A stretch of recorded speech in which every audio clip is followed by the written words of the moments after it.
Nah, ini TPR yang mau masuk ke wilayah JJLS di Kabupaten Bantul. Ini TPR di Pandan Simo ya. Jumpa lagi dengan Om Pun Channel. Teman-teman, sekarang saya ada di JJLS Bantul ya. Ini saya menuju ke arah Jembatan Pandan Simo ya.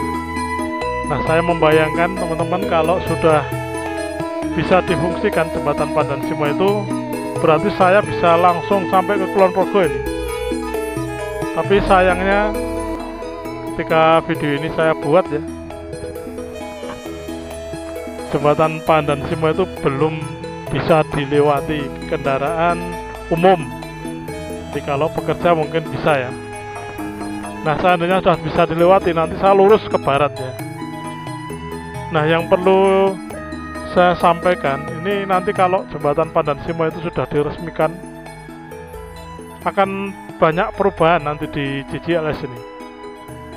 Nah, perubahan apa itu, teman-teman? Ya, setidak-tidaknya JJLS ini akan tambah ramai, itu jelas ya. Apalagi kalau Kelok 18 atau Kelok 23-nya sudah jadi. Tambah ramainya itu dari mana? Dari lalu lintas yang dari arah Kulon Progo yang biasanya ke stop di Jembatan Pandan Simo itu bisa langsung ke timur.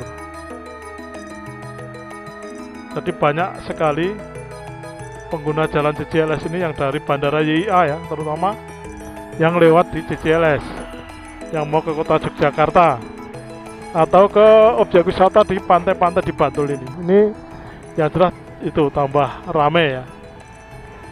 Nah, kemudian perubahan yang kedua itu adalah banyak sekali ini, libur ini, bangkitnya objek-objek wisata yang sebelumnya kolab ya, seperti Pantai Kuaru yang sempat dikabarkan sebagai kampung mati. Nanti dengan adanya Jembatan Pandan Simo, ada kemungkinan Pantai Kuaru itu bisa hidup lagi. Karena apa? Karena objek wisata seperti Pantai Baru itu tambah ramai, mungkin overload ya, sehingga ada harapan Pantai Kuaru bisa hidup lagi. Ini harapan kita semua ya, sehingga kalau pantai-pantai seperti Pantai Kuaru hidup, tentu perekonomiannya menjadi tambah maju lagi ya. Nah, di Kulon Progo ada juga pantai yang dulu sempat terkenal tetapi sekarang nyaris hilang ya, nyaris hilang dari peredaran istilahnya. Pantainya masih ya, yaitu Pantai Siliran. Ya, jadi Pantai Siliran itu nanti ada kemungkinan juga akan hidup lagi karena JJLS ini semakin ramai ya, dan tempat-tempat usaha juga akan bermunculan nanti kalau Jembatan Pandan Simo itu diresmikan.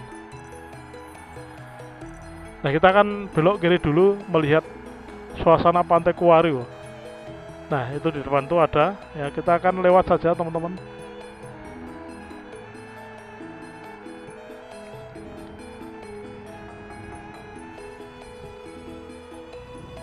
Nah, ini suasana Pantai Kuaru. Mudah-mudahan nanti setelah Jembatan Pandan Simo itu dihidupkan,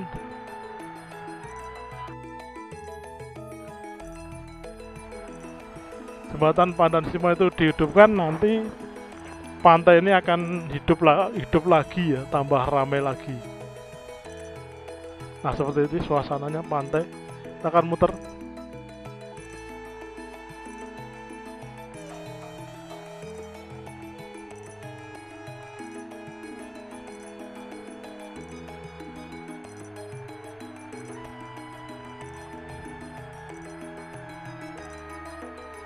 Nah, ini kalau ke utara di sana ada TPR teman-teman. Oke, kita akan ke kiri ya. Nah, selain keramaian pantai ya atau objek wisata, nanti di jalur JJLS ini akan bermunculan tempat-tempat usaha ya, tempat-tempat usaha, warung makan, kemudian mungkin penginapan, hotel-hotel ya. Itu yang kemungkinan kalau Jembatan Pandan Simo ini sudah dibuka resmi ya. Nah, yang terakhir nih, perubahan yang terakhir ini kemungkinan TPR itu ada kemungkinan nanti dipindah tempatnya ya. karena mungkin sudah tidak efektif lagi. Nah, kenapa? Karena mungkin kalau rombongan bis dan sebagainya, mungkin kalau bayar kan ya lumayan ya, itu bisa menghindari TPR lewat jalur dari Kulon Progo langsung ke timur melalui jembatan Pandan Simo. Nah, itu yang jelas itu ya, mungkin apakah dibongkar ataukah akan dipindah ya. Kalau dipindah di dekat jembatan Pandan Simo, berarti di depan itu ya teman-teman ya. Apakah tidak mengganggu kelancaran lalu lintas ya. Jadi misalnya di pintu masuk jembatan Pandan Simo dari arah timur itu ada TPR ya. Jadi orang yang dari arah barat yang stop ya. Karena TPR ini untuk Bantul ya. Dari arah barat dicegat untuk bayar retribusi. Nanti apakah mungkin atau tidak. Jadi perubahannya banyak sekali ya teman-teman ya nanti. Sudah di sisi Kulon Progo. Nah, di Kulon Progo nanti usaha-usaha itu akan muncul banyak sekali ya, tempat-tempat usaha.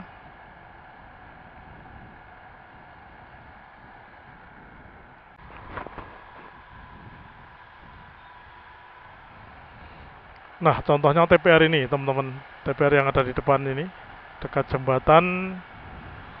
Ini ada kemungkinan nanti dipindah karena mungkin sudah tidak efektif ya.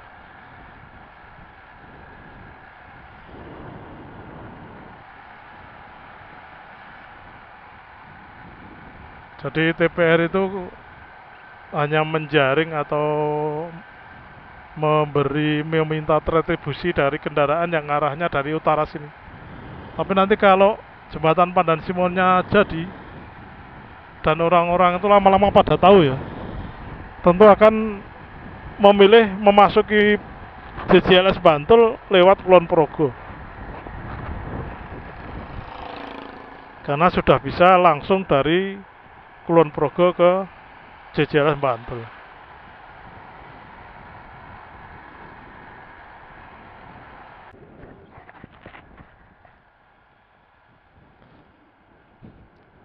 Saya sekarang ada di JJLS sebelah baratnya jembatan Pandan Simo ya. Jadi JJLS itu nyambungnya ke sini dari arah Bantul yang banyak TPR-nya itu nyambungnya ke sini di sebelah baratnya jembatan Pandan Simo. Nah, nanti kalau jembatan Pandan Simo itu udah selesai,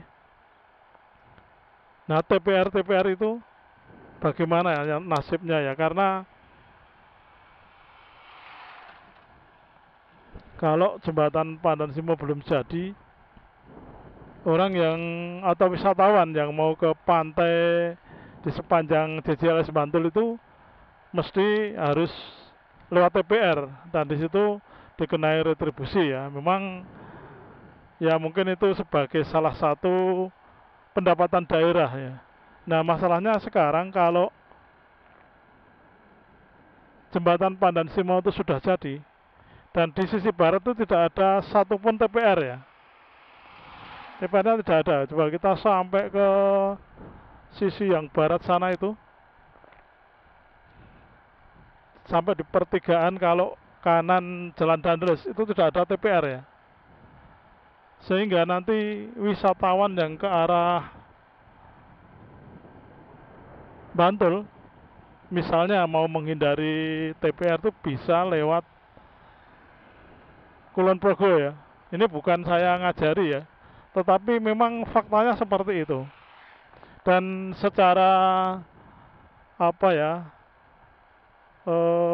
naluri orang akan mencari jalan yang lebih menguntungkan ya, mesti otomatis seperti itu. Ya, meskipun sebetulnya kalau dihitung-hitung selisihnya mungkin tidak seberapa ya. Tadi misalnya dari orang dari Bantul hanya ingin menghindari TPR terus bablas ke Kulon Progo ya, dan berosot itu ke barat sampai Bandrengan ke kiri atau ke selatan tembus JJLS baru ke timur. Nampaknya juga hal yang apa ya, kemungkinan kecil seperti itu. Tetapi yang tidak sengaja, misalnya arus dari pemudik dari arah Jakarta. Nah itu kan banyak sekali. Atau dari arah bandara bandara JIA ya, Yogyakarta International Airport yang ada di Kulon Progo itu di Temon, terus ke timur. Nah dengan sendirinya lolos dari TPR, dan itu jumlahnya ribuan mestinya, bahkan bisa berapa persen dari pengunjung pantai-pantai yang ada di Bantul ya. Ini jelas akan mengurangi pendapatan yang lewat TPR itu ya, akan mengurangi pemasukan yang lewat TPR ya. Nah sekarang solusinya bagaimana? Karena misalnya di jembatan Pandan Simo itu diberi TPR ya, dari arah barat. Orang yang mau memasuki daerah Bantul kena TPR nampaknya apa ya? Tidak mungkin ya, nampaknya seperti itu, karena mungkin akan mengganggu lalu lintas atau dan sebagainya ya. Kalau dulu hampir semua orang yang mengunjungi objek wisata di sepanjang JJLS, mulai dari Pandan Simo sampai ke Parangtritis ya, itu akan ke Jaring atau lewat TPR, karena jumlah TPR-nya banyak sekali. Kalau dihitung dari barat ya, itu yang ada di jembatan Pandan Simo, kemudian yang ada di timurnya jembatan Pandan Simo itu ya, ada di yang jurusan ke Pantai Kuaru itu 2 ya, kemudian yang jurusan dari utaranya Pantai Samas ya, kemudian ada yang dari sebelahnya Sungai Opak ya, itu juga ada TPR. Kemudian yang masuk dari Jalan Parangtritis, jadi setidak-tidaknya ada 5 TPR ya. Nah yang ke Jaring TPR nanti dengan yang tidak itu mungkin akan lebih banyak yang tidak ke Jaring TPR atau tidak lewat TPR ya istilahnya ya. Nah itu, ini tentu menjadi pemikiran, sehingga nasib TPR yang ada di masing-masing jalan yang menuju ke JJLS itu setelah jembatan Pandan Simo ini diresmikan atau dibuka, nasibnya memang perlu perlu dipindah atau perlu diperbaiki posisinya. Demikian video saya kali ini, mudah-mudahan bermanfaat dan nambah pengetahuan dan wawasan bagi kita semua.